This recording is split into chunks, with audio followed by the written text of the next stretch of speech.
things. So welcome everyone to the La Plata Dems Club Zoom meeting. We used to meet in person back in the day before the pandemic, and so now we're on Zoom and it works really well. We have people from all over can join us, and we have great speakers.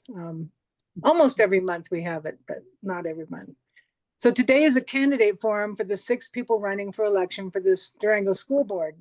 Pearl didn't accept the invitation, so we hopefully will have 5 if Jody shows up, but the candidates are listed. Jody's on, great, welcome. So in the chat, everybody can open up their chat window so you can see the questions. When I get to that, I'll be putting them in the chat so we can all know what we're addressing. Everyone's asked to stay muted except for the speaker and myself. And if you want to submit a question different from the ones we ask, please use the chat feature, but don't unmute yourself and speak. Send your questions to everyone in the chat window. If you're having trouble with internet connectivity, you may want to disable your video. Audio only works better on slower connections. So this Zoom meeting is being recorded and it'll be available within a day or so for viewing on our YouTube channel. You just go into youtube.com and put in La Plata Dems, and you'll find all our different ones. And they're not in date order, so you might have to look for the school board one. It might be like 2nd or 3rd in line.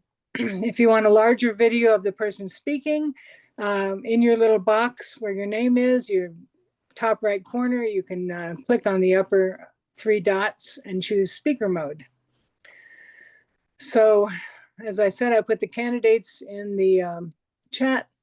We'll start with each candidate giving an opening statement. And you have 2 minutes each. Then we're going to do a lightning round of questions and then some deeper questions. So again, for audience questions, if we don't ask a question that you want, please put it in the chat.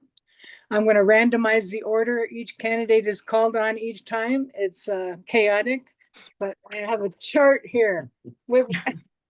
So hopefully I can call on everybody in a random order. Let's see what's next. All right, so the opening statement, we will start with, I'm going to go alphabetically by last name, so you should all know where you're coming. Erika should, she's number 1. So Brown, opening. Okay, thank you. And thanks for hosting this. It's great to have a forum. School board candidates don't always get that, so I appreciate you hosting it. My name is Erika Brown. I have been serving on the Durango School Board for the last 5.5 years. And I've worked really hard during that time to increase transparency, community engagement, improve communication, really make sure that every student has an opportunity to succeed in our system. And I've also led efforts to integrate sustainability and equity across the district.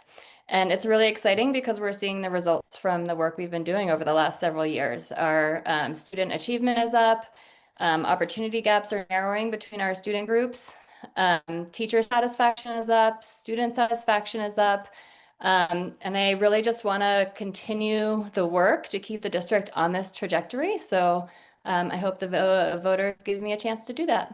Thank you. Thanks, Erika. Next is Tamra. Hello, I am Tamra Fenberg, and I live in District E. I am the parent of 6 children who've all gone through the public schools in Durango over the last 14 years. I have my 2 daughters still at the high school. I've had an awesome experience in the schools with great teachers and administrators. But along with that, there has been a lot of frustration also in helping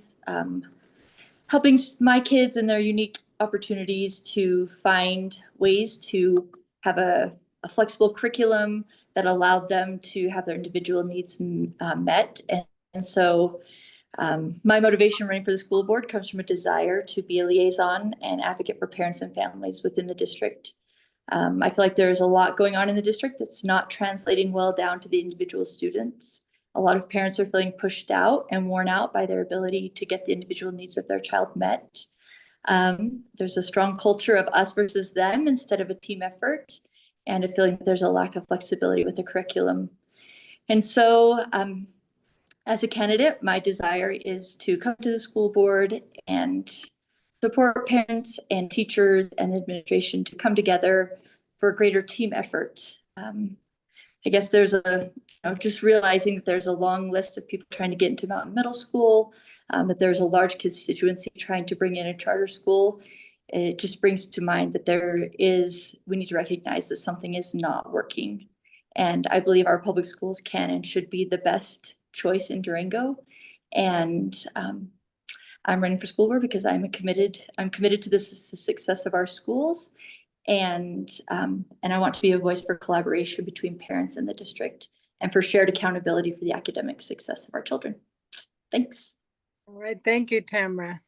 Next, Andrea Parmenter. Hi, I am Andrea Parmenter, and I am a parent and a community member in Durango. I have been on the school board for 6 years, since 2019, and I'm extraordinarily proud of the work that we have done. I come from a long line of educators, and public education has been really central to the strong belief that everybody gets it and it should work for all kids.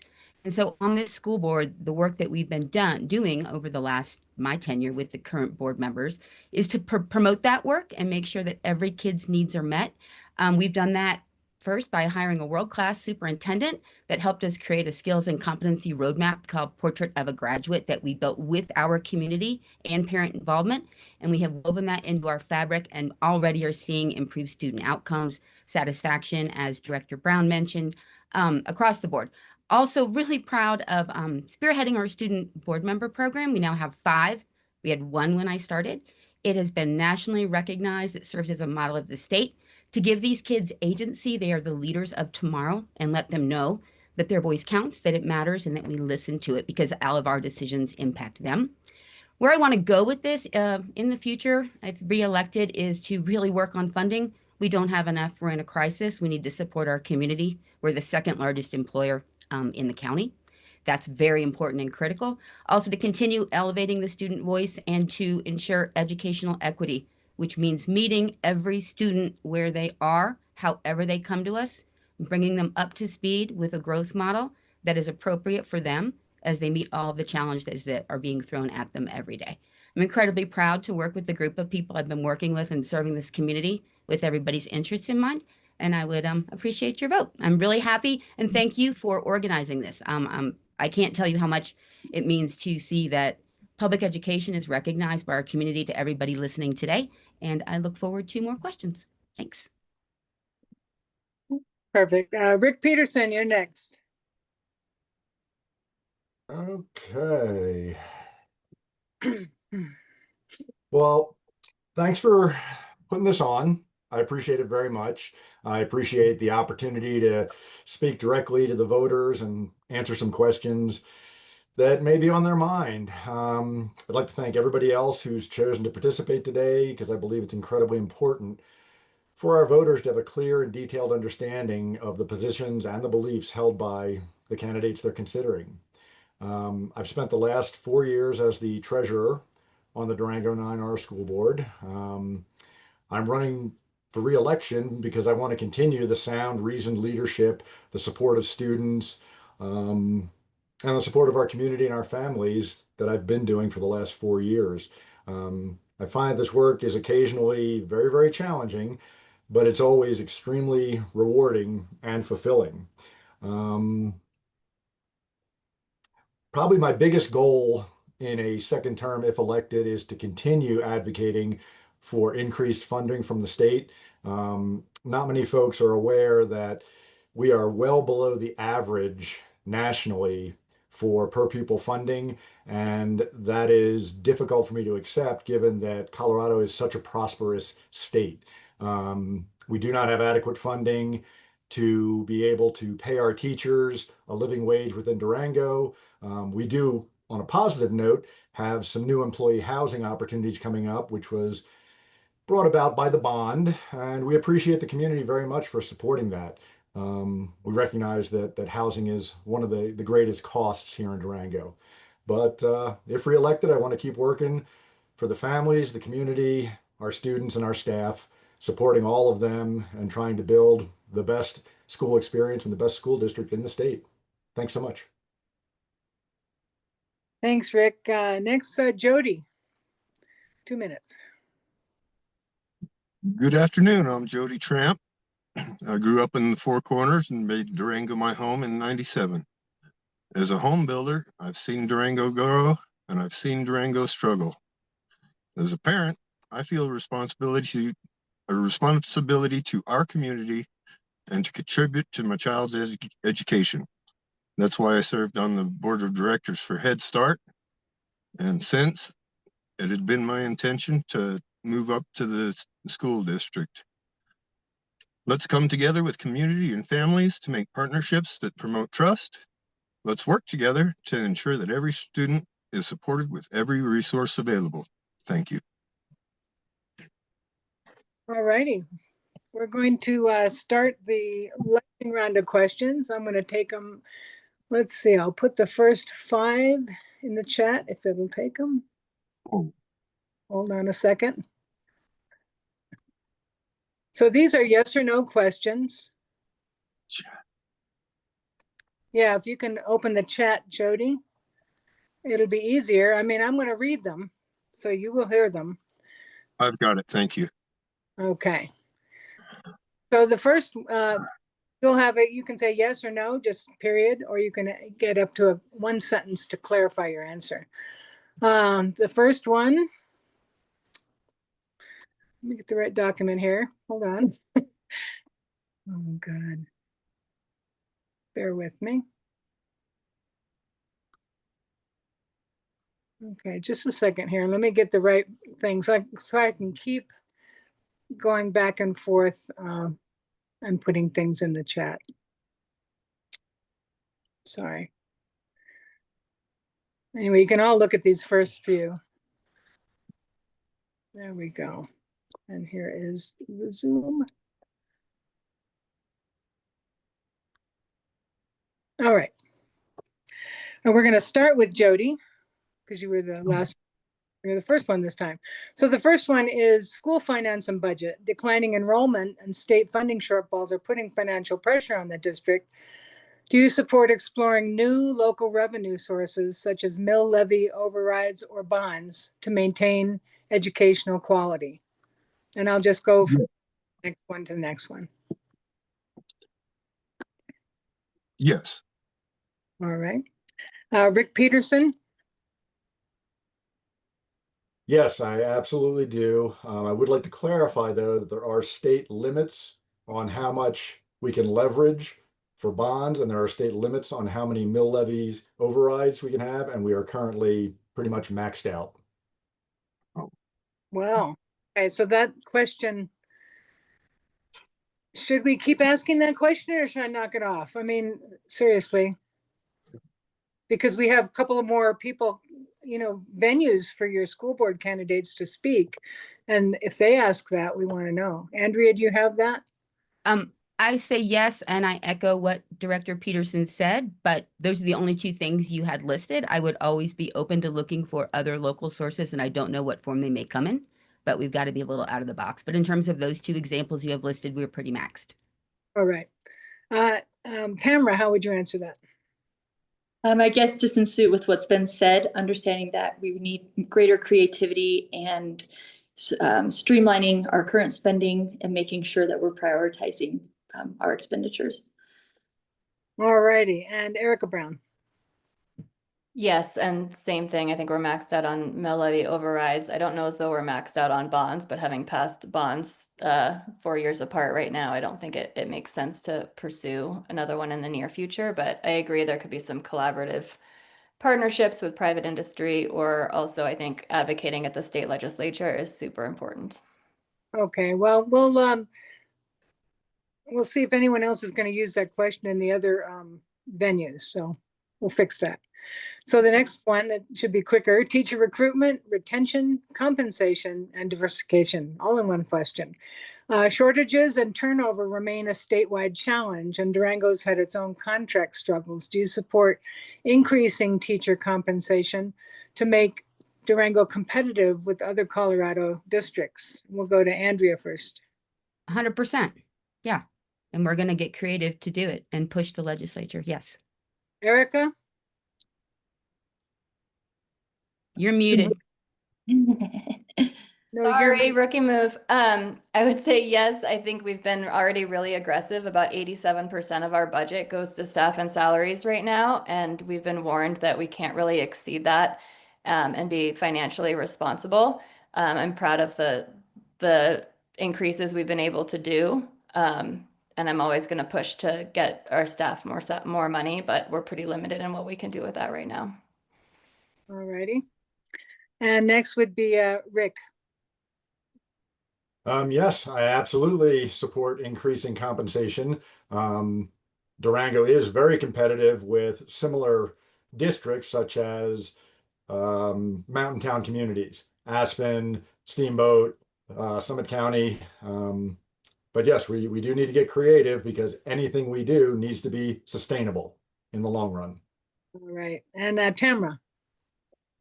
Yes, it'd be amazing to be able to pay our teachers more. And I think just in line with this idea of funding lacking, just finding ways to create greater opportunities to fund our teacher salaries would be amazing. All righty. So the third one here is academic achievement and equity gaps. Achievement gaps persist for multilingual learners, special education, and low-income students. Families of students with disabilities emphasize the need for stronger support. So you support increasing funding for support, increased funding for support for all these groups of students, even if it requires budget adjustments elsewhere. Start with Tamra. I guess this seems like a complicated question with funding lacking everywhere. I guess I am not sure that increasing funding is the answer to improving their achievement gaps. I guess focusing on them. I mean, if there was money, awesome. These kids doing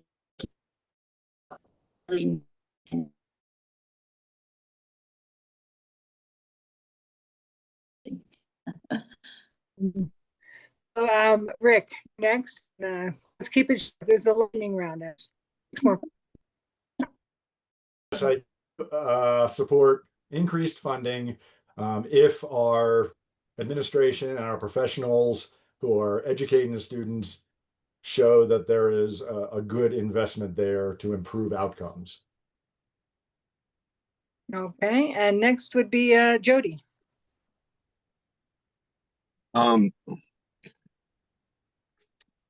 I'm not sure funding is as important as increasing partnerships with families for these groups. Okay. Erika? Short answer, yes, I agree. Like really, these relying on the experts to really drive and the data to really drive where funding is going to be most effective. But I think, yes, in general, some groups of students need more resources than others to get their needs met. All right. And Andrea? Yeah, that's the definition of equity, right? You get each kid what they need. And we do know, especially with our special education, there's never enough money and never enough resources and never enough qualified candidates. So yeah, more funding can be put to good, very targeted use. We already know we have needs. All righty. The next one's about diversity, equity, which we've talked about equity, and inclusion and civil rights. The district has faced civil rights complaints related to equity and inclusion. Do you support continuing the district's diversity, equity, and inclusion initiatives? And we'll start with Rick. Yes, absolutely. All right, Jody?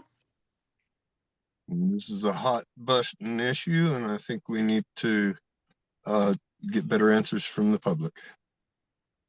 Okay, and then Erika? Yes, absolutely. I've been deeply involved in this work and we're seeing the results of it. All right, Andrea? 100%. I challenge everybody to look up the definitions of those three words. They are positive things that we incorporate throughout our schools. All right, and Tamra? I think it's important to, beyond definition, recognize the implementation. And if people are feeling cut out, then I think that needs to be addressed and reevaluated. All righty. Curriculum and standards. Next subject. Some groups push for removing evolution or climate science from schools despite state standards requiring them. Do you support keeping evolution and climate science as required parts of the curriculum? And we'll start with Jody. Yes. All righty. And Erika, Yes, absolutely. Andrea, Yes. and Tamra. Yes, and I also support a parent's choice to determine what they want their child's education to look like. All righty. And Rick. Yes, I do support adhering to the state standards. All righty. The next one is safety, facilities, and infrastructure. The district recently sought funding to address major deferred maintenance needs. Do you support prioritizing funding for deferred maintenance before starting new construction projects? And that would be Jody first. No, as I recall, this has been addressed, and I think we can go on with our new construction projects and still have some left for it. All righty. Erika? Yes, overall, I do. I mean, there's certain situations like with a 2020 bond where it was more cost effective to build a new miller than to do all the deferred maintenance on it that was necessary, but I think generally, yes. All right. And then Andrea? Yes. I echo what Director Brown said. Erika Brown. Rick? Yeah, if I'm reading this correct, it says, do I support prioritizing deferred maintenance over new construction? And I would say, no, I don't agree with that prioritization. I think it's a yes and situation. We have to take care of both of these needs, and that's what the community supported. All right. And Tamra? Yes, I think echoing what Rick just said, it doesn't have to be one or the other, but working towards both and making sure that those who are affected are heard. Next one is community engagement and transparency. Community trust depends on openness and accountability. Parents, teachers, and community members can be meaningfully included in board decision-making. Do you support requiring the board to hold regular public forums beyond their standard meetings? So we'll start with Erika. I certainly support the board having forums and being open to conversation with the community, and I'm proud of the work we've done to create more of those during my tenure. I don't know what it means by requiring. I don't know what that would look like, but I certainly support the board doing as much of that as possible. All righty. And Andrea. Yeah, I also don't understand the word require. The board has 2 public meetings a month, and we have coffee chats that people don't attend, but they are open, and lots of advisory committees. So in terms of requirement, no, but I think the board is always accessible by email and transparency. So. All right. Tamra. I guess also no unrequired, and hopefully the board would always be willing to do whatever it takes to communicate with the community. Mm-hmm. All right, Rick. Actually, the board is currently required through one of our board policies to maintain interaction with the community, and we have a expectation of the superintendent to do that as well. So I guess no, I don't think it needs to be required because it's already written into our policies. Okay. And Jody? I do support the requirement. Yes, that's a great way to connect with the community and show transparency. Next question is about school choice charters and open enrollment. School choice policies can impact district enrollment and budgets. Do you support using public school funds for private school vouchers? We'll start with Andrea. Absolutely not. Mm-hmm. And Tamra? I believe in choice, and I think it's more important to focus on making the school the choice that parents want.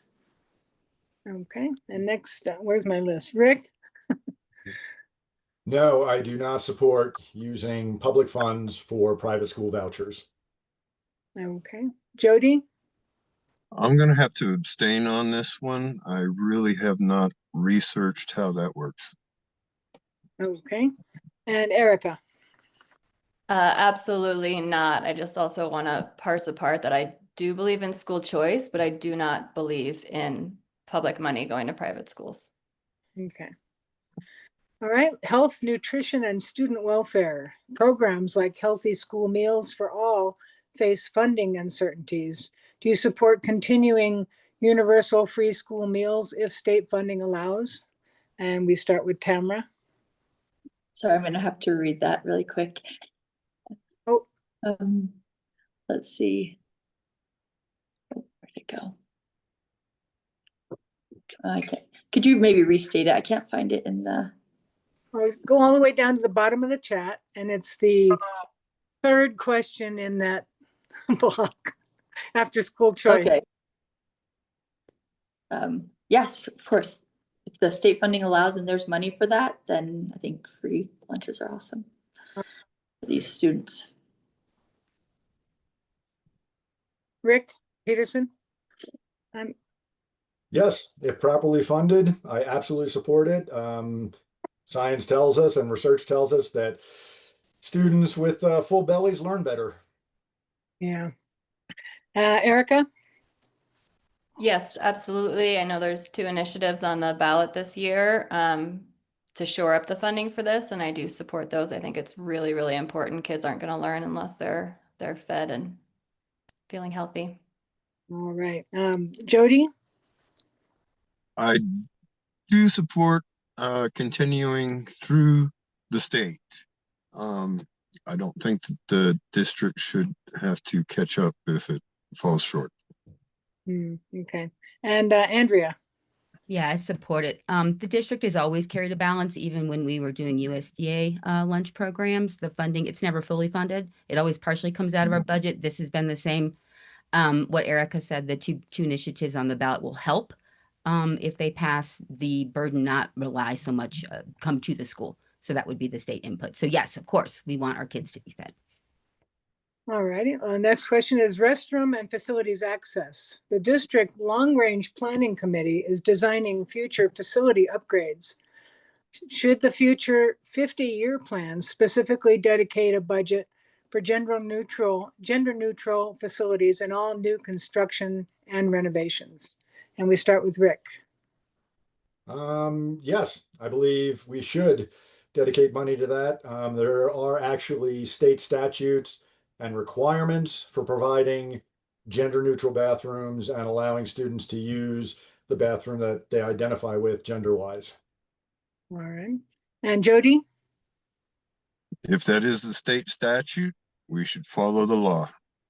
All right. Erika? Yes, I believe it is a requirement for all new construction schools. So yes, I absolutely believe we should follow that. And I just want to clarify, that doesn't mean that all the bathrooms need to be gender neutral. It just means there needs to be some gender neutral bathrooms in the building. That's a good one. Andrea? Yeah, that is the rule for new construction, and all of our buildings, even the old ones, also meet that requirement. So yeah, I support it. It's the law. All right. And Tamra? Yep, I also support that idea, and hopefully we can just put bathrooms behind us. Move forward. We're moving on to lightning round. So the first 3 questions we have from the 5 students that sit on the school board, and you'll get. Did you want to give 2 minutes? It's done. What? Move on. My helper. This is my husband Kirby, by the way, Hey, and he helps me with all these things because it takes a village to put on a Zoom like this. So the first 3 questions are in the chat, and you have up to 2 minutes to answer these because we're doing good on time. And we can always come back and revisit other things or see if anyone else puts anything in the chat. So these questions are from the students, again, that sit on the school board. Please define your vision of a perfect school and how will you use the board to achieve this vision? And we'll start with Jody. Okay, I've got to catch up. We can come back if you want. I just got it. Okay.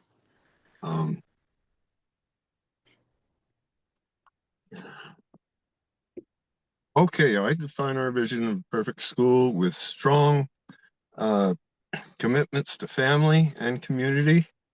I'd like to see a more welcome atmosphere and divert from the secrecy, and disclusion. Families actually have the right to direct their students' education, and let's recognize that. Thank you. Okay, and then Erika. Yeah, this is a great question. The kids always have the best questions. When I think about a perfect school, I think about a place where like kids are just joyous to be there and they're excited to walk in the door and they're excited to learn and they're learning about things that are of interest to them. And they have a community of adults and peers that love and respect them and they feel safe and they feel like they're believed in and that they can do hard things and feel empowered to fulfill their dreams and live the life that they want to live. All right, thank you. And the next one's Andrea. Yeah, the perfect school is the school you want to go back to every day, right? When you look forward to it, and that means that the learning that you're engaged in is engaging. So that comes from the being around our staff and the teachers that make you feel wanted, and a place that has opportunity. So even when there's one assignment, you know that there's another interesting thing coming. And I think we do a really good job of trying to give our kids lots of opportunities, and that makes them feel really safe. Thank you. Tamra. I think the perfect school is a school that allows diversity of avenues for getting the education that you want, that allows parents to be engaged in the learning process, and a flexible curriculum that is nimble and allows for adjustments as these kids are growing and learning.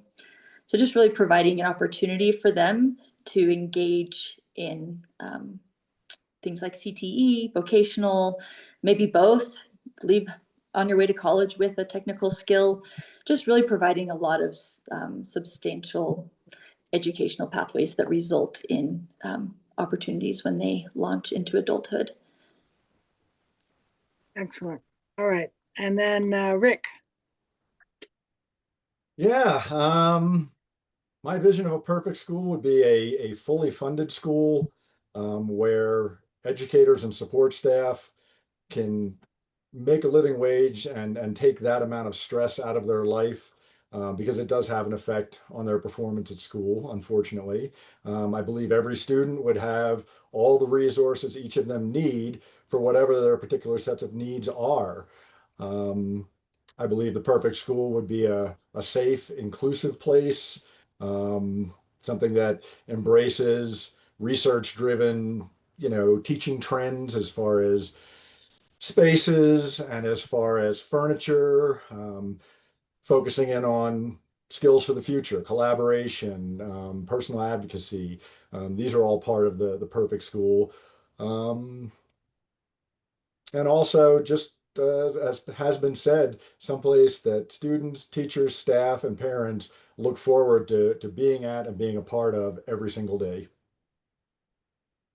Thanks.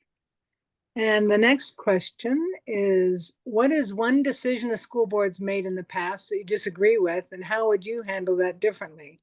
Karen, there's a question in between there I think you missed. In the what?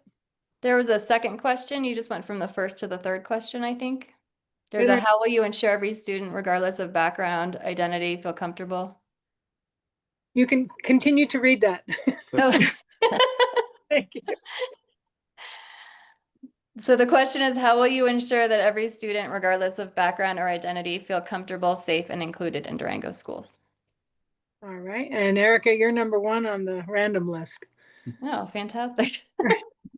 I think a lot of what we've been doing over the last 5 years is the way to move forward. And it's not fast, but it's really sitting down with a really diverse group of stakeholders and listening to people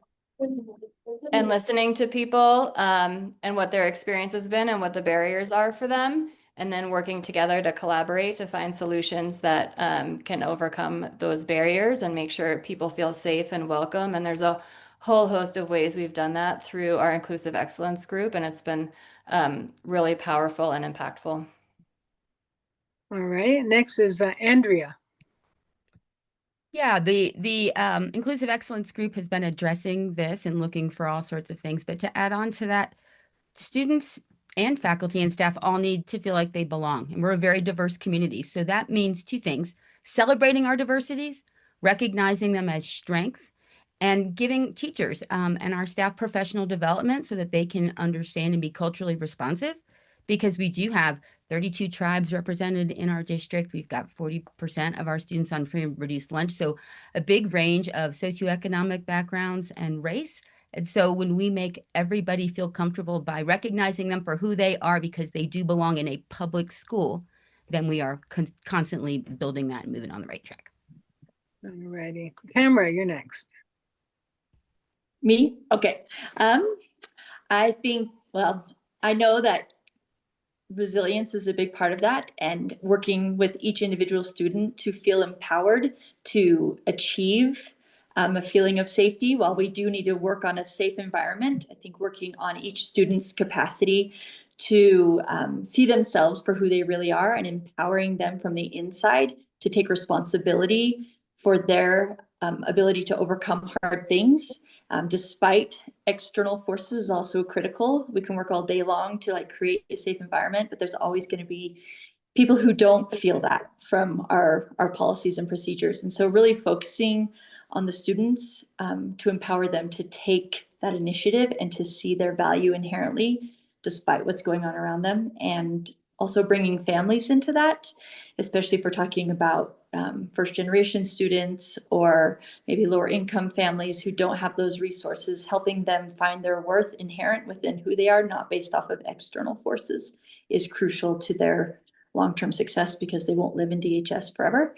And just helping them know who they are and maybe providing that type of training for students. Bringing in professionals who can do that for them. I don't know if that's really within the school's purview or jurisdiction, but working on mental health is a huge thing for these kids. And sometimes telling them that we're making the safe space for them means that if we're not there, they're not safe. And so I think empowering students to find it inherently within themselves is important. Thanks. Rick, next. Yeah, thanks. Before I answer that, though, I want to just for 10 seconds go back to the last question. I failed to mention how I would use the board to try and achieve, those perfect schools. And it comes down to advocacy for better funding. That's where we start. So, and that is a fight I've been working on and we're going to continue to work on. Now, as far as ensuring every student feels comfortable, safe, and included, that comes right back to, I would lean on our diversity, equity, inclusion, and belonging, both resolution and policy. We have results policies attached to that so that we're monitoring, the data we get from our students' experience surveys, from our family experience surveys. I do want to also mention that we do have a system in place right now, and perhaps we can do a better job of communicating this. But if there's ever a student or a family that has a challenge or has a question or has something you want to talk about, we've got a whole policy where we start with your current school and the leadership there. And if that doesn't get you the information you're hoping for, you need, there's a whole process to move all the way up the line through the superintendent. And then there's even a process for the board to get involved on very rare occasions. So I would encourage anybody, we want every family, every student to feel included and safe. And if there's any sort of concern, please reach out, use the systems in place. I don't think anybody's going to find their concerns fall on deaf ears. All right. Then Jody. Okay, well, I've got to go back to making better partnerships with families.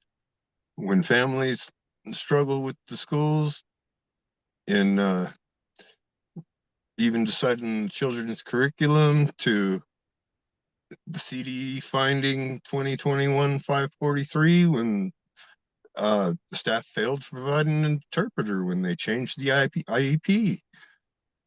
We've got to move away from this atmosphere of disclusion and start including families on decisions with their children. And last question in the chat. What is one decision the board has made in the past that you disagree with, and how would you handle that? And Erika, you're next. Wait a minute. Yeah. Is that- I think That was that's first last time, but I'm happy to do it again if you want me to. the chart. Okay, Andrea is next. Thanks, I got my finger on it. Yeah, Ed- sure. This goes way back to a previous administration and maybe a low point on the board. We had received the 2020 bond, and the previous superintendent wanted to give an inordinate amount to a charter school above and beyond the amount that the board agreed to give to each charter school, $2.5 million. And I was very opposed to that. I didn't see how that was going to serve our district or our students. I voted against it. The rest of the board did not. And it did not actually ever come to fruition. But that was a low point. And how would I have changed that in the future? I think I would have been more vocal and said it was an executive session to pull it to the public and have a wider discussion about that. That was, I was brand new to the board, and that was a place where I since learned the process that we follow and how things should actually be handled, which is always in public and never be by bullying, which is what that felt like. All right, Tamra, and then Rick. I am not super well versed in all of the policies over the last few years with the school board. One thing I probably would go back and change is how the school board handled the pride flag situation last year. Not so much the outcome, but just how the community was made to feel. It was very rushed. Did not feel, I think going back to like what Andrea is saying, is making sure that the voices are heard. I feel like it was very rushed, and I probably would encourage the board to handle situations like that a little more slowly. Okay, and Rick. Well, as the treasurer of the board, a lot of the work I do and a lot of my, personal interests and projects revolve around money. Um, in And I want to preface my answer also by saying this is going to sound a little cold, but I have to be honest in my answer. In 2016, the school district put on the ballot a mill levy override, which that is one place where we can get more local funding specifically for salaries. And it should be noted also that bond dollars cannot be used for salaries by state statute.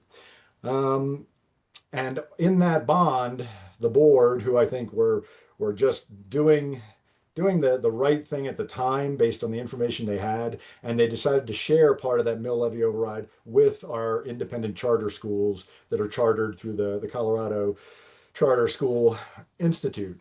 At this time, now here we are, 9 years later, and we're in severe budget shortfalls and a budget crunch. It'd be very nice to have that extra mill levy override specifically for our school. And that's not a knock at all on the charter schools, but it's kind of taking care of what my responsibility is, and that's to Durango School District. So I guess in hindsight, all things being equal, it'd be nice to have that little bit extra mill levy override. All right, thank you. And Jody, you're next. Well, my mind goes to Ascent Charter School. I think that Ascent Charter School was turned down over assumptions made over them rather than actual research into what their record is.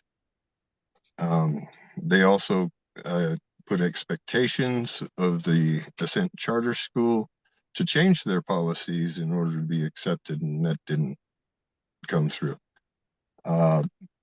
Also, the school board sent a resolution up to CASBA, the Colorado Association of School Boards, that says that when a school district denies a charter school, the charter school wouldn't be able to appeal to the state. And I disagree with taking out the appeal process as well.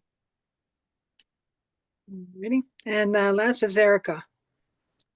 Yeah, I think the one thing that comes to mind, and it was before my tenure on the board, similar to some of the other folks, is that there was a decision made that the district would provide transportation to charter schools that were outside of our district free of charge.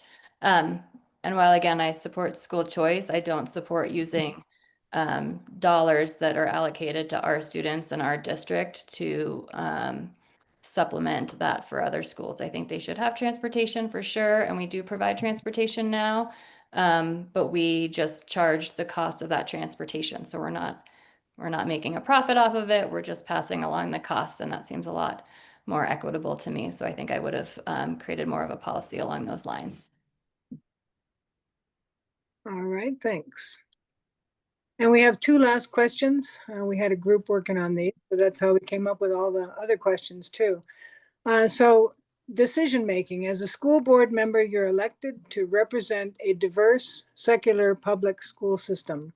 Where does the line of separation lie between your sincerely held moral and or religious beliefs and your role in setting policy for the district? And we'll start with Tamra and then Rick. Okay. Well, I think it's naive to think that whether or not you go to church, that you don't have dearly held moral beliefs, and they definitely inform our decisions and the way we live our lives. And so I think just being clear that everyone is valued and everyone's perspective is valuable.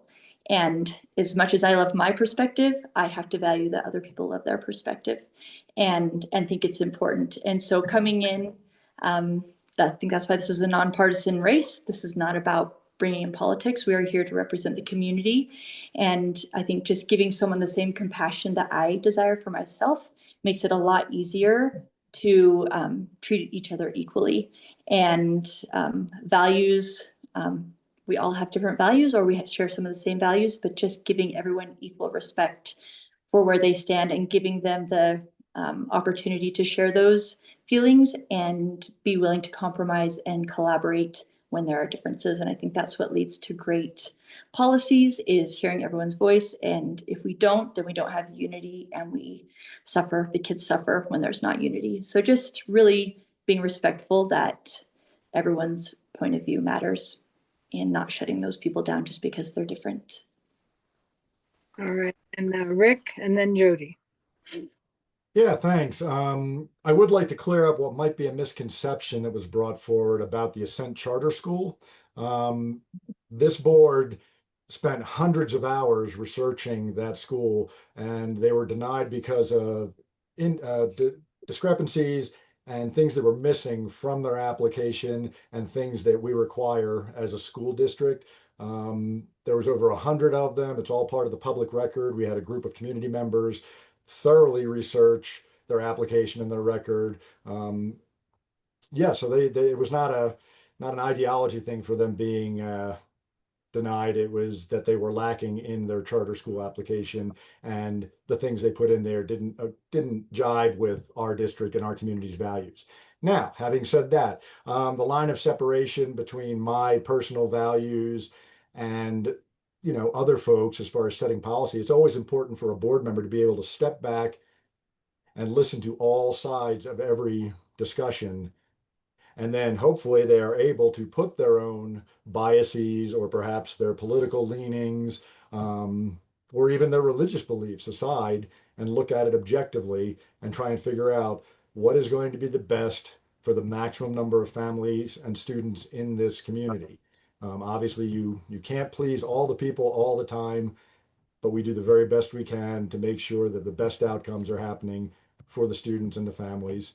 And yeah, it's just that ability to step back and try and look at it through everyone's eyes. Thanks, Rick. Jody, you're next, and then Erika. The line of separation is at the threshold of the door when I come in to perform the duties. I'm not going to bring my beliefs into it, and I think that the board needs to return to neutral on their values. Okay, Erika. Yeah, I think in this role, it's actually pretty easy to really just focus on the students and the families and what they need. And there's been very few instances in my 5 years where this has like become an issue or a challenge. We work really hard to protect the free speech and expression of students. That is always unhindered. But then as a policy making board, we really focus on the high level. How do we put policies in place that includes everybody, that ensures everyone can maintain that? And we're really focused on student outcomes, families engaging with everyone, and like Tamra said, we all bring our moral values to the plate. And I think there's huge overlap in moral values, regardless of what, religious background or kind of household you come into. But I definitely think you have to bring your morals and your values all the time. All righty, Andrea. Thanks. Actually, I echo what Jody and Tamra both said about like check some of that at the door. The politics, it's nonpartisan. It doesn't serve kids. They don't even need to know who I voted for or any of that. And then Tamra's right. I mean, your morals or your religious or whatever, I mean, that is the lens through which you see the world. So it's hard to maybe completely disassociate it. But you also have to realize that the people that we are here to serve, our community, our students, our staff, our educators, they also have their own religion and their own beliefs, right? And so when you keep that out of there and we find the common ground, as Erika said, about what is best for our kids and community, it's safe, strong schools where kids are learning and accelerated. And when you do that, it really is very easy to put those things aside. All right, so that's it for the questions. We're going to have closing comments, and you can have a. Sorry, Somebody, there is another question on your list. You don't have to do it if you don't want, but you did put one up there. oh Lordy. Okay. The curriculum review. Curriculum review. What is your philosophy on the selection and review of instructional materials and library books? And what role should parents, educators, and the board play in this process? And we're using this one. Rick, you're first, and then Jody. Yeah, thank you very much. That's a great question because it is an issue we hear a lot about, nationally in the news. First and foremost, my philosophy on selection of curriculum is I let the professionals do that. And in fact, in our governance model, this board does not get into selecting curriculum. That is the responsibility of our single employee, the superintendent, and then she works with her administration and her educators to select appropriate science-based, fact-based, history-based curriculum. As far as I've already mentioned the educator's role and the board's role in that, obviously listening to our community and trying to strike a balance, but also listening to best practices in the education world. Lots of parents will have their own particular views about particular things, and that's their choice in their family. But there are certain things that within the school, we're going to take a little bit different approach. As far as library books, I disagree with book banning in all cases. I believe any family can make a decision on what they or their children read, but I don't believe it's our place to be the thought police and keep what some people might feel is controversial out of the hands or the ability to have the option to read things. Now, that being said, we go to great lengths to make sure that everything we put in our library, there are guidelines as far as what's inappropriate information in literature. That's never going to come in. But as far as book bans, I disagree with them. All righty. Next is Jody, then Erika. Yep, I'm partially agreeing with Rick. Something that I learned when I was on the Head Start board is that you hire the right people to go through this.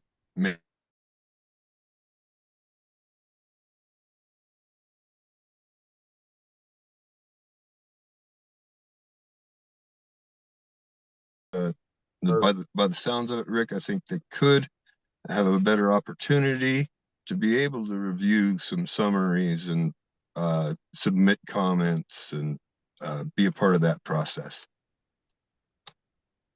All righty, Erika, and then Andrea and Tamra. Yeah, as far as curriculum goes, agree with Rick.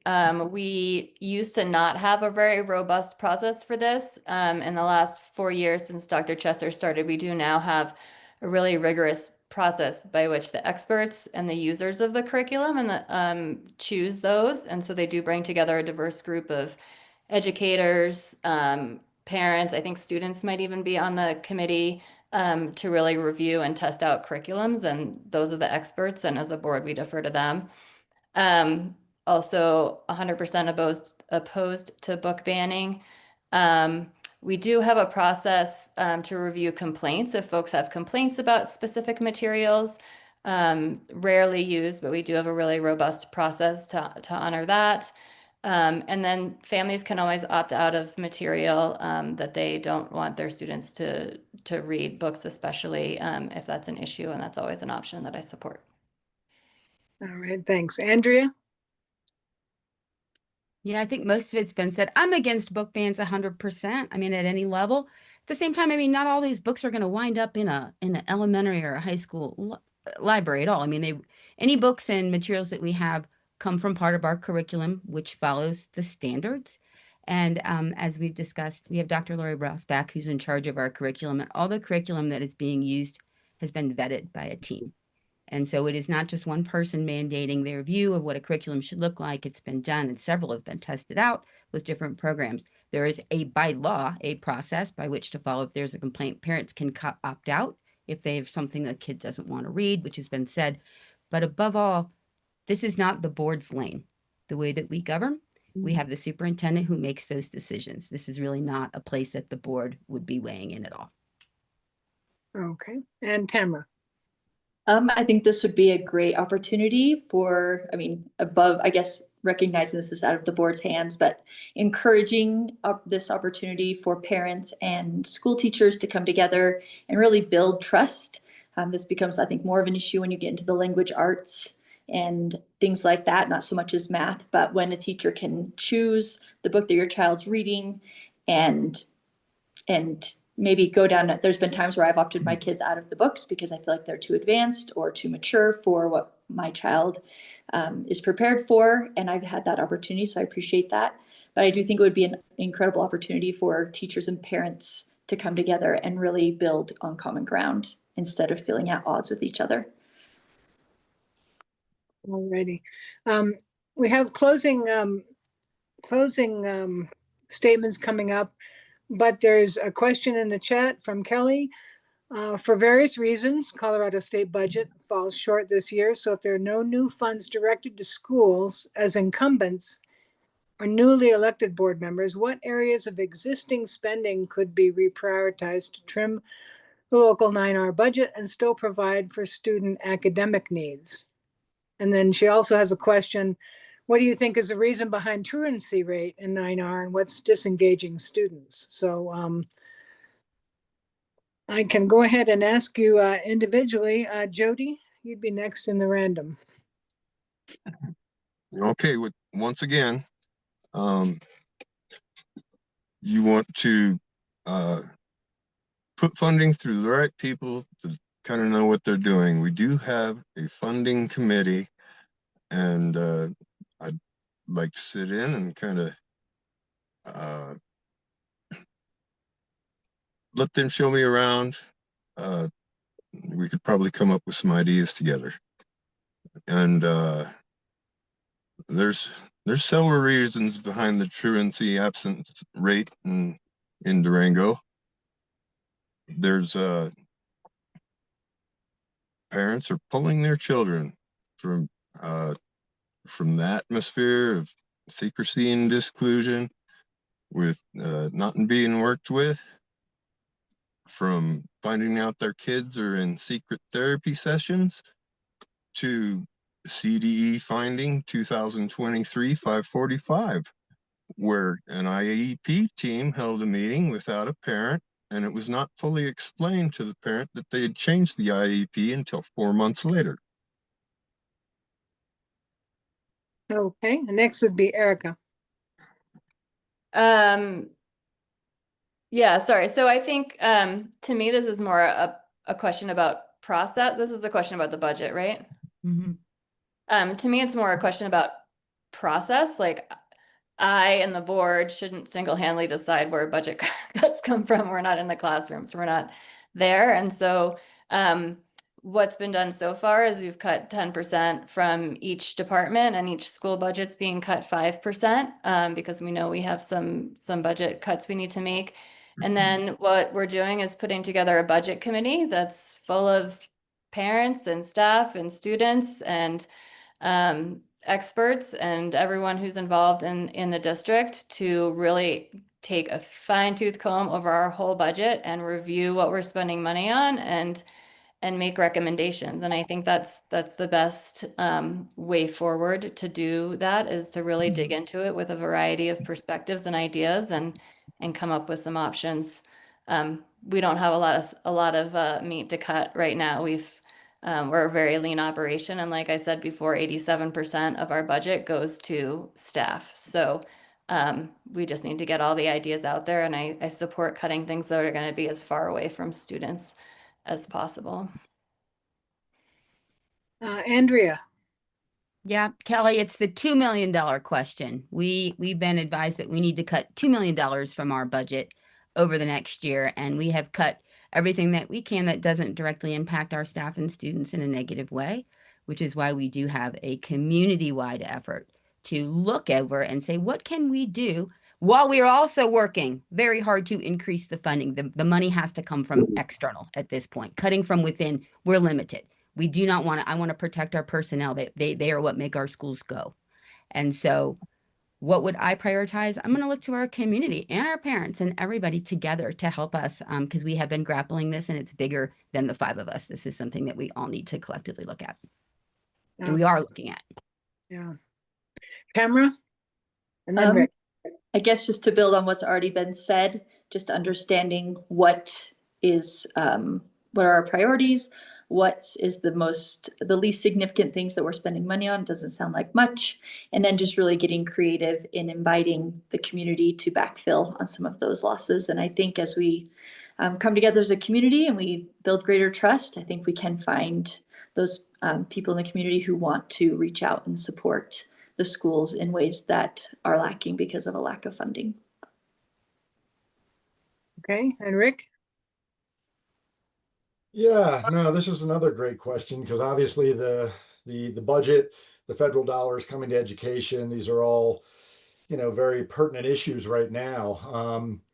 As Director Brown said, we did ask all of our departments to cut their costs by 10% and all the schools to cut their costs by 5%. And the reason for that was we knew coming into this school year that there were going to be reductions in title funds. We have Title I, Title III, Title VI. So that was just to kind of get back to even. Now, that being said, as Director Parmenter mentioned, the $2 million question, we chose through negotiations to give our employees a 2% cost of living increase last year. We really did not have the sustaining dollars to do that, but we did have some extra money left from things like COVID dollars, federal monies that came in that we were able to kind of keep in just a rainy day fund, or a small, a small savings account type thing, small in relation to our $70 million budget. So we dipped into that for $2 million because that's, what we negotiated with our staff. But we already know that just to get back to even without anything else changing, we do need to cut $2 million from our budget. And quite honestly, I'm going to sit on that committee that was mentioned, which will have administrators, educators, parents, community members on it, and everything is on the table. There's lots of different possibilities, everything from looking at efficiencies to closing schools or increasing class number or classroom head counts. But we're going to look at everything, and we're going to look at, how can we do the best we can and still be responsible with our funding and with our budget. And I'll continue to do that. As far as the truancy question goes, it's really, I don't think there is one answer for every student, and we need to look at each student and their particular reasons for why they're not coming to school. Thanks. Okay. There is one more question in the chat. We have closing coming up, and do you guys want to answer that? What are the top 3 grievances or complaints you received from parents? We have time for this. Just let's start with Erika and then Andrea. Hi, sure. And it really fluctuates a lot depending on what's going on in the district, has been my experience. I've been there through COVID and been there through superintendent turnover. So there's always lots of opinions from folks depending on what's going on. I would say if I'm looking at this year, the largest parent complaint by orders of magnitude was that folks were really upset when the district banned the Pride Progress flags in our schools. We got hundreds of emails, and I think about 80% of them were upset that those flags were going to be coming down. Beyond that, we've gotten very few complaints this year. I think a lot of the complaints we get are very operational, so we actually forward most of those to our superintendent because, as Rick alluded to earlier, in a previous question, we have kind of a chain of command, a process to go through when you have a complaint, and you try and get that problem solved at the level closest to the problem. You go to your teacher and then your principal and then up to district office and then to the board. If the superintendent can't solve that problem for you. So the vast majority of those are operational and are really not, but most of the community doesn't know that we don't do operational issues and they don't know who to turn to. So they turn to us. I think there's certainly an education that could happen there. And then there are sometimes, I think, yeah, I would just leave it at that. There's a lot of, yeah. Alrighty, Andrea?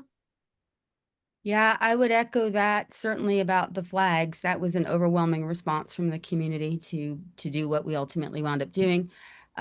We do hear from parents that come to the board meetings sometimes, and when they do address the board and they're upset about something, it's a vocal group and they're worried really about parents' rights, which have never really quite been defined because we try to include the parents in everything. Most of what they're talking about when I hear a complaint is operational, and that is something the superintendent should hold. The other things, in terms of just, and these are very, not a lot of people, just a few people, but when I do hear them, they're almost always about social issues, wokeness, this political stuff that we don't deal with. That is not what goes into our classrooms. That's not what our students need to be worrying about. They have enough on their plate. So overall, what we hear a lot more of is satisfaction, and that keeps increasing, not only in the media coverage and things that are positive, but just conversations that I hear, wow, my kid's able to do culinary arts again, things like that. So I feel overall we're on the right track, and I don't hear that many complaints. I honestly don't. Alrighty, Tamra?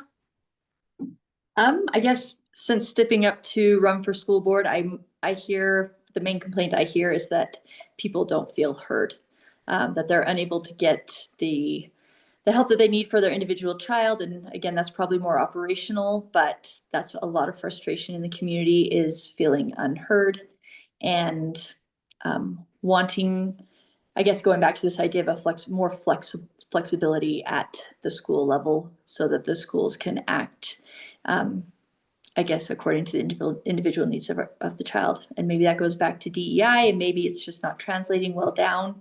But that is probably whether it's for a gifted and talented parent or a child on a IEP, they're just really not feeling connected to the schools. So that might go back to the complaints that Andrea and Erika are talking about, where parents are just really tired because they cannot get access to the resources that they're seeking for their child. I would say that's probably the number one complaint I'm hearing.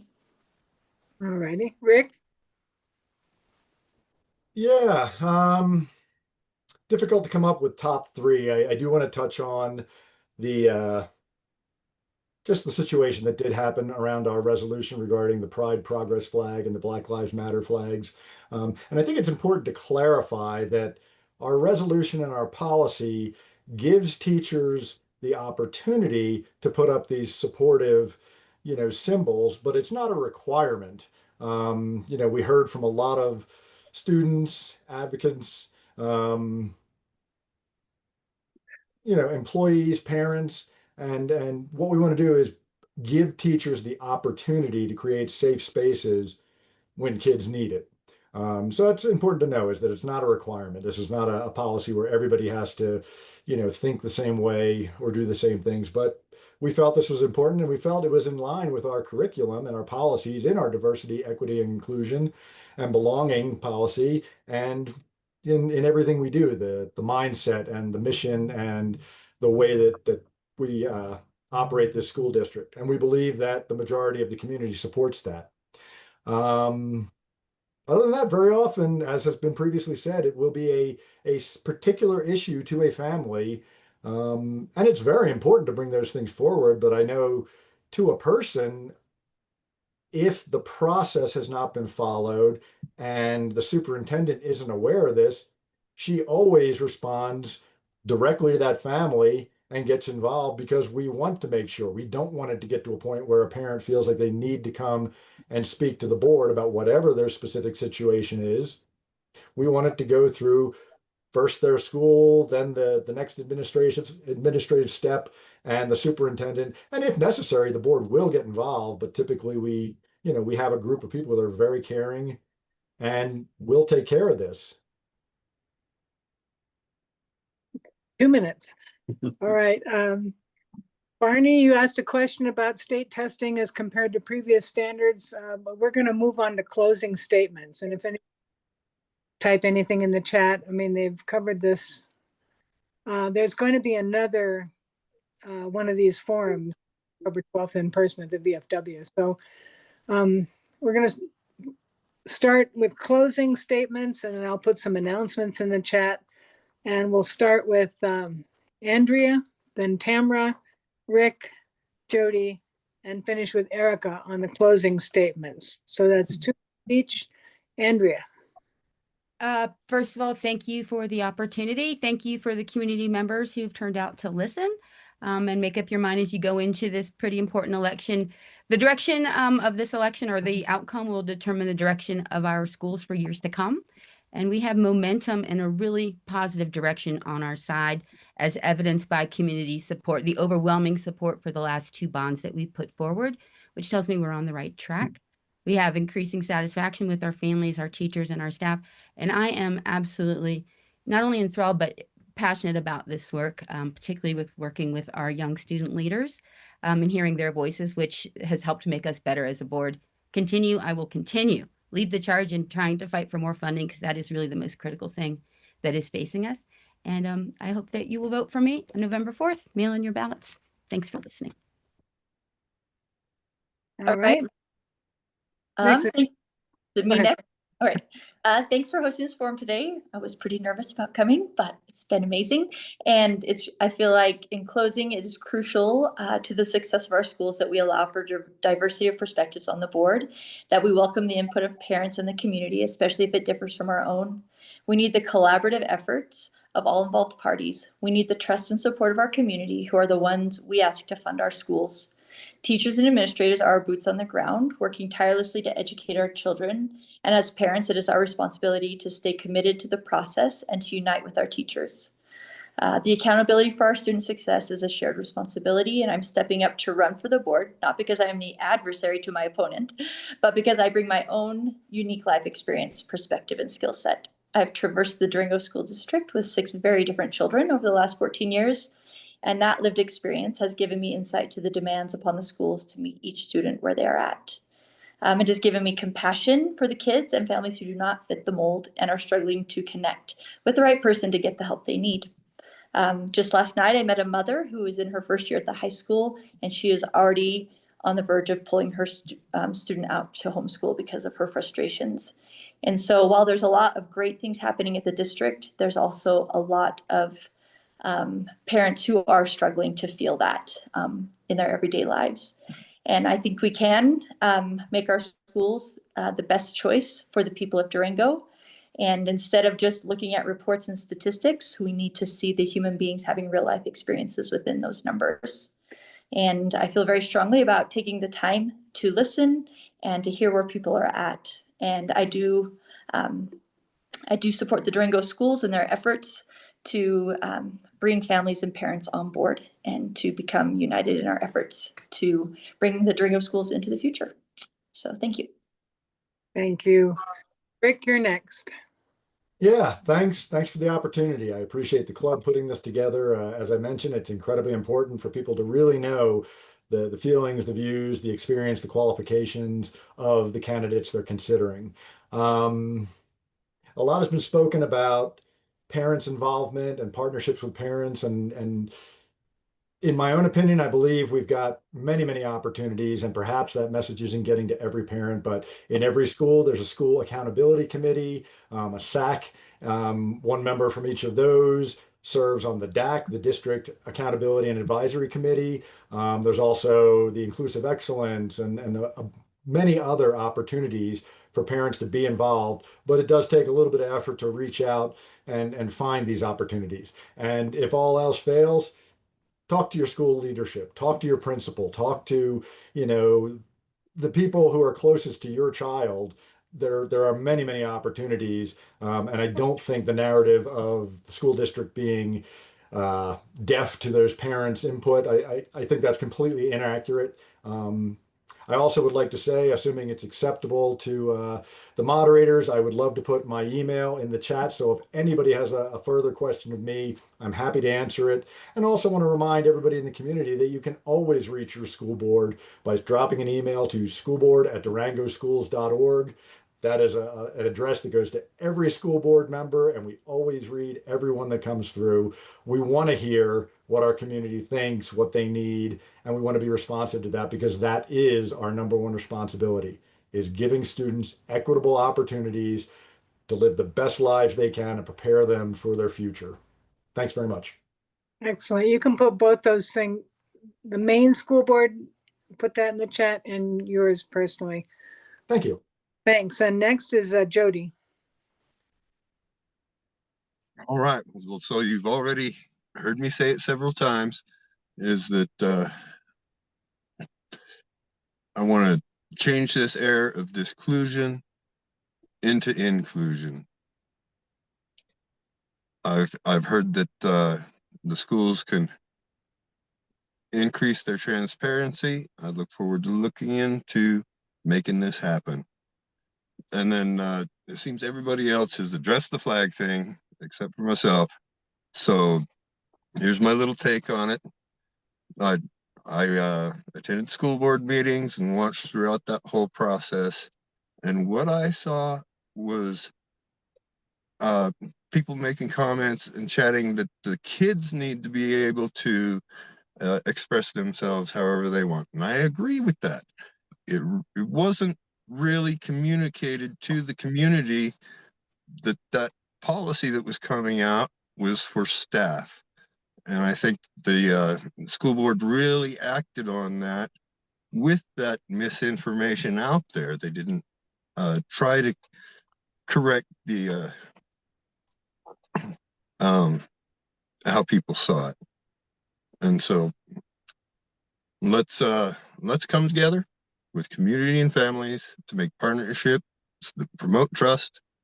Let's work together to ensure every student's path is supported with every resource available.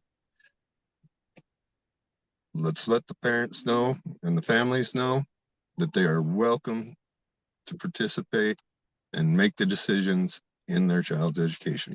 Thank you. Thank you, Jody. And last is Erika. Great, thank you. And thank you again for hosting these forums. I think they're super important. It's interesting to hear about all the feedback on engagement. When I joined the board 5 years ago, I had a lot of the same concerns about lack of transparency, lack of community engagement. And it was one of the things that I really led for the first few years. And I feel like we've made really significant progress on it. There was no communication plan or even avenues for the board to communicate with the public prior. And I co-developed a communications plan to do that. We have a whole email process. We now increased our ability, our opportunities for parents to engage with us outside of a public meeting, which I understand can be kind of intimidating. So we created quarterly coffee chats. For a while, we were doing monthly coffee chats because there was a lot of issues going on. And so we've really, we've also done more with posting our agendas and doing summaries to our agendas so folks know what issues we're talking about at our board meetings and can come and engage on those topics if they're topics of interest to them. So I would just encourage anyone, if they want to be more involved or don't feel like they're being heard or engaged, I would love feedback on what ideas you have for how we can do that better. Because I keep hearing we're not doing it well, but I haven't heard any feedback on how we can do it better.